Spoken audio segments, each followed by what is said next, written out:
UPSC ఫలితాలలో జాతీయ స్థాయిలో 15వ ర్యాంకు సాధించిన వెంకటేష్ స్వగ్రామం శ్రీకాకుళం జిల్లా అల్లాడపేట.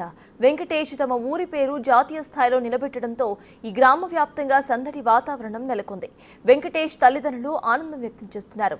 తమ కుమారుడు ఐఏఎస్ సాధించడంతో గర్వకారణంగా ఉందంటున్నారు.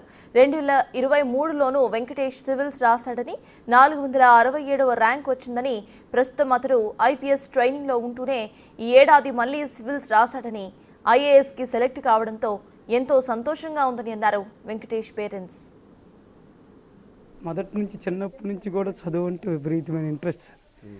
చిన్నప్పటి నుంచి క్లాస్ ఫస్ట్ మా ఊరు స్కూల్లో ఎల్కేజీ నుంచి 4th స్టాండర్డ్ వరకు చదివాడు. ఇక్కడే ఫస్ట్, తర్వాత శారవాణిలో చదివాడు, అక్కడ స్కూల్ ఫస్ట్, తర్వాత శ్రీ చైతన్య ఈస్ట్ పాయింట్ కాలనీలో చదివాడు, అక్కడ ఫస్ట్. మా ఊరికి అత్యంత ఆనందంగా ఉంది. ఆనందంగా చెప్పుకోలేక మాట్లాడలేకపోతుంది. చాలా మంచివాడు సార్. చదువులతో పాటుగా ఆటల్లో కూడా నెంబర్ 1. క్రికెట్ నెంబర్ 1 ఆడతాడు, వాలీబాల్ నెంబర్ 1 ఆడతాడు. వాడు ఆడాడంటే ఆ టీం కంపల్సరీ గెలవాల్సిందే, అంత బాగా ఆడుతుంది.